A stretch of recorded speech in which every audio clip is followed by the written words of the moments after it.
about different aspects of fall well-being. And one thing that I've been hearing from people is having trouble sleeping, trouble falling asleep, and also staying asleep. So I wondered if that was an issue for you, and if it was, what you've tried or what you found helpful in the past. So typical sort of the first route to go obviously would be the healthiest route, the most natural route, before you get into pharmaceutical drugs or sleeping pills, which aren't necessarily sustainable because they may be habit forming, as opposed to some of the herbs that can give you beneficial effects without creating any dependence. And an example would be melatonin. You've probably heard of that, which is something that we produce in our own body. So helping to be sure that that's in balance can be helpful for sleeping. There are also certain herbs like valerian root that have been shown to be helpful in a number of studies.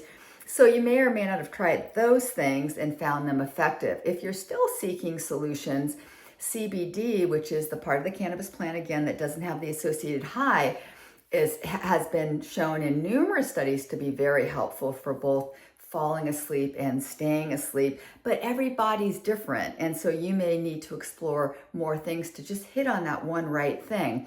The one thing I haven't talked about is cannabis solutions that would actually contain THC, but this does not mean a buzzy head high. This is more of a gentle sedative effect, like a natural sleeping pill that works but doesn't have any negative effects, and in fact is actually really good for your body in a number of ways.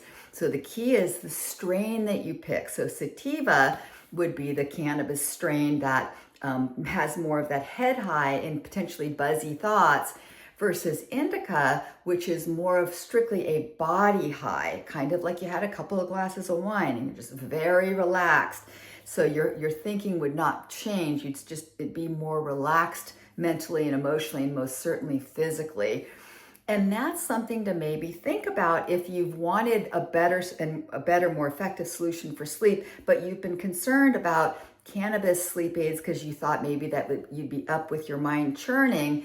I just wanted to clarify that the right one with indica as its primary foundation might be just the perfect thing for you. It's the one thing that finally worked for me when nothing else did, but we're all, again, so individual. So we can talk a little bit more about that, but maybe think about that and see if you're more open to it, knowing that you can remain calm and just feel gentle sedation without getting nervous or mind racing or any of those things that you may have associated with cannabis sativa head high effects in the past. So I'll leave you there, and I thank you so much for your consideration. Cheers.